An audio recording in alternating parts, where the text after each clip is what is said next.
कैसर भाई, आपका जो मॉडल सप्रेंडे है, यानी आपका जो तरीका वारदात है कि आप हर शो में ही ऑलमोस्ट हर लड़की मेहमान के साथ फ्लर्ट करते दिखाई देते हैं।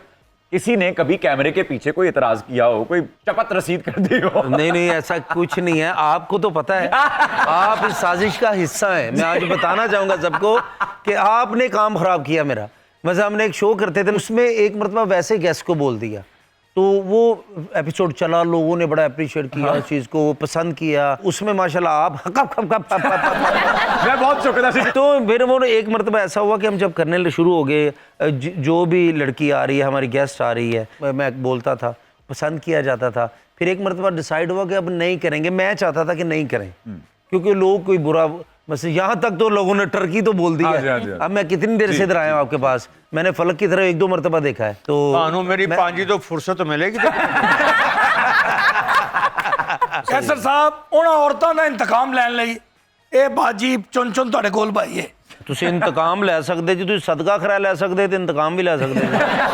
डियर डार्लिंग, तुम अपने प्रोग्राम में लड़कियों को लाइन मारना बंद करो। मैं तुम्हें अपने ननियाल समा सट्टा जंक्शन लेके जाऊंगा, फिर चाहे जितनी मर्जी लाइनें मार ली।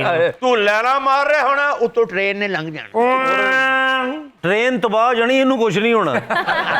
कैसर भाई, जब आप नए नए थिएटर में आए थे तो किस आर्टिस्ट को देखकर आपकी कहां पे टांग जाती थी? तारक टैडी साहब।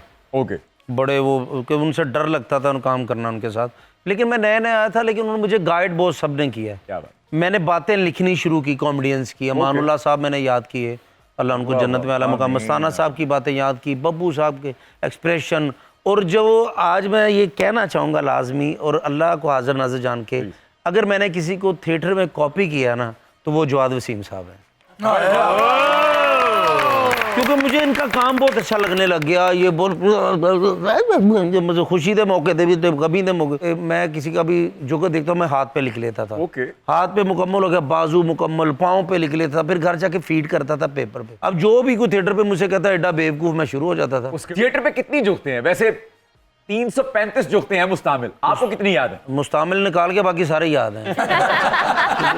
क्योंकि ये मुस्तामिल शो में मैंने ये लफ्ज़ सुना है, मुस्तामिल, और ये सिर्फ ताहिर सरवर मीर साहब इस लफ्ज़ को निकाल सकते थे।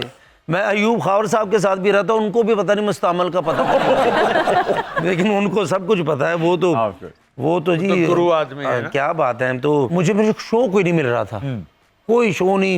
मैं जा रहा हूँ, मुझे कि एक जियो का शो था, उधर मुझे उन्होंने कहा जी आपके बस का काम नहीं, फलां बला बला बज सारा। फिर मुझे बुलाया ताहिर सरवर मीर साहब ने, उन्होंने फिर रिकमेंड किया सियासी थिएटर वालों को कि जी मैं कैसर मुंडा बड़ा चंगा है। वो कर रहे थे उस वक्त मुज़ाकरात, तो मैं उनके ऑफिस में चला जाता था। मेरे मोहसिन भी हैं, मेरे बड़े भी हैं, उनका कैबिन था बिल्कुल वो छोटा सा। तो उधर मैंने जाना, मैंने कहा भाईजान एक दिन पता नहीं गुस्से में थे, कहते यार मैं तेरी खातर कि मैं अमानुल्लाह नूं कढ़ दियां, मैं जवाद वसीम साहब नूं कढ़ दियां, मान साहब नूं कढ़ दियां, मैं सखावत नाज नूं कढ़ दियां, जो तो जगह बनेगी तो फेर ही है ना यार। मैं तू मेरे है, मैं मेरे जेन च टेंशन। मैं कहा ठीक है ताहिर भाईजान, आप मेरे बड़े भाई हैं, लेकिन मैं इसलिए आपने मुझे बोला था कि आप मेरे पास डेली आना है, मुझे याद कराना है यार, मैं बड़ा काम शाम करना, तो मैंने याद नहीं था। लेकिन जब भी आपके जेहन में हो इंशाल्लाह मैं काम करूँगा इंशाल्लाह। तो मैं चला गया हूँ।